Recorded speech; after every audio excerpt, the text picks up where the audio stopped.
Thank you. Good morning. As Kristen was saying, we met almost 20 years ago now. And 20 years ago, you would not have had a room of 200 amazing women. So kudos to the road taken so far and the road ahead. 20 years ago, you didn't have all these organizations calling, can you join the Women Executive Forum? Can you join the Executive Forum? Can you join the Women on Boards Forum? She was a real pioneer, and she's managed to develop that loyalty and that loyal following. And I owe her a lot for giving us a platform at a time where that was not that obvious. So thank you, Kristen, really. Thank you, Anne-Valerie. I'd also like to thank the men in the room, because as Kristen was saying in her documentary, many of us had fathers who gave us choice. I mean, gender was never a topic of conversation in my family. Right? My father never said you should be this or you shouldn't be that. I've had amazing male bosses, male mentors, who helped me grow and seize opportunity and take risk when I was afraid of taking risk. So I think this is not a competition, it's a collaboration. We need to work together. It's something women do well. So I think we should also thank the men and the fathers, the brothers in our lives. So Kristen asked me to talk about the organization of tomorrow. And the organization of tomorrow is made up of people. So I thought I would bring the two together and talk about leadership and organizations. And I specifically said women and leadership, because otherwise it's like there's this thing called leadership and women kind of have to step into it. It's always women in leadership. No, there's leadership and there's women and men leaders. So I'm going to bring the two together. The reality is the organization of tomorrow is agile. It needs to deal with uncertainty. It needs to deal with turbulence. It needs to pivot, reinvent itself at a speed that is unprecedented. Change has always been a constant. My grandfather used to say that, right? He also thought he was going through change. But today, that speed, that acceleration, that globalization is much, much greater. It needs to be empathetic and purposeful, because that's what the next generation is asking for. I have 5 children, 2 of my own, 3 by merger and acquisition. Plans don't always, for strategy professors, plans don't always work out. And one of my sons was saying, your generation is all about happiness, but that for me is not the purpose. I want my life to be meaningful. I don't want my life to be happy. And meaningful is not always happy. It's having a purpose. And I think that generation really carries that and says, I want a meaningful life. So we owe it to them, we owe it to ourselves to have purposeful, meaningful organizations. And then the creative piece is really, I would say, my take of 25 years of being in consulting, being in industry, and being an academic. We've streamlined organizations to the point where innovation is the only competitive advantage, really. And so we need to be innovative. We need to problem solve for the wicked, big problems that the world is facing today. And so we need to be curious. And that is also a female leadership trait, curiosity. In case you didn't know this, the research shows that women score higher than men in most leadership skills, right? And I'll show you some of those.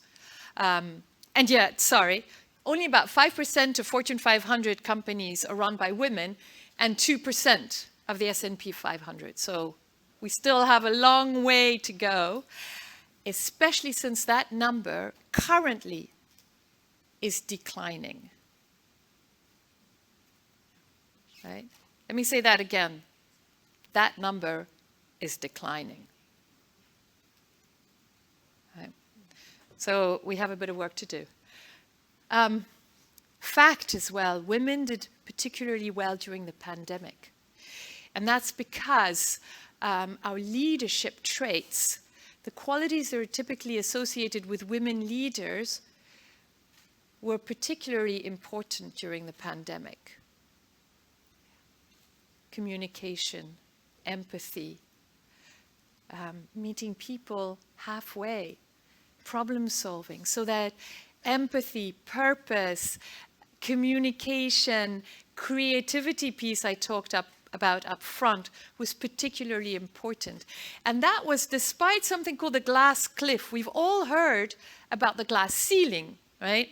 And we've all, in our own ways, tried to fight that. You know, deans were not typically women, right? They were very old, stodgy, white males, typically, right? We've all done it in our industries in different ways. The glass cliff is giving a woman a leadership role when everything else has failed. So by the time a woman gets into a leadership position where she can make a difference, we've given her something that is doomed to fail. Right? So we're doing particularly well in situations that are particularly difficult. Why? Because we're good at inspiring and motivating. We really are. Because we try to understand what makes people tick. Historically, if you look at us as cave people, we built the communities. We picked the berries. We needed to ask someone, where do I find this? Where can this berry grow? We shared, we communicated. So it was in our DNA up front. Right? We communicate powerfully because we want to connect. Whenever I teach women in leadership, the women come up to me and say, can we talk about networking? And honestly, I'm the first to walk into a WIN conference and go, do I really need to go and talk to all these people I don't know? You know, yeah. And the reason why we're not good at networking is because we believe in deep connections. So we believe that we want to connect this way and not that way. And networking is connecting this way. It's meeting a lot of different people randomly, superficially up front, and then building that depth. But because we believe in depth first, and we believe we should not take advantage of our network, so there's a whole bias around, I'm abusive if I'm asking for something, I'm going to be considered as opportunistic. We don't do it well. So the flip side of that, the positive side of that, is we're very good at communicating because we want to build powerful, meaningful stories. Building teams. Women are particularly good at building great teams because we suffer imposter syndrome more than men. Men suffer it too, but we keep thinking we need to hire people better than us because we think we're not that good. So if I hire this person, oh, she's amazing. She's going to do the job for me. My right hand at HEC like that. She's outstanding. She's probably the best recruit in my entire career. She's outstanding. She's like I don't know, an F-14 or whatever it is, right? A fighter jet. So we're very good at building teams and we're very good at building relationships, which I've mentioned before. Just for those of you who like data, 84% of the competencies measured women were better at, right? And I've talked about some of these. I think driving for results is really important. Right? Because we talk about the empathetic, the positive side of women, the caring side, but we get the job done, right? So we're good at driving for results and we're good with integrity. So the organization of tomorrow wants leaders who can pivot. And so, you know, we pivot constantly. And we're managing so many different environments that we do this quite well. Home, family, friends, work. We want leaders who will help people grow constantly. And we want leaders who bring people along, right? Kristen at first said, can you please talk about, I wrote a book a couple of years ago called A Dream with a Deadline. She said, talk about that. And we want to dream with people, and we want to make it happen. And that's the leader of tomorrow. Couple of things I did want to say. Don't lean in when you've got nothing to lean in about, right? We have airspace, let's use it wisely. If we lean in about everything, we lose the value of what we're trying to do here. Know your own limitations. The greatest number of burnouts during COVID were women, right? So fill that energy tank. Take that time. There's a couple of women I spoke to in this room that said, you know, I'm doing this, this, and this, and then in the end, the me time is the first thing that goes out the window. We've all done that, and I hope when you talk about resilience, we'll talk about that, so I won't talk about it longer. Believe in your power of transformation. We're particularly good at transforming organizations, right? And bring people along, right? We're very good at elevating others. So that's the organization of tomorrow, right?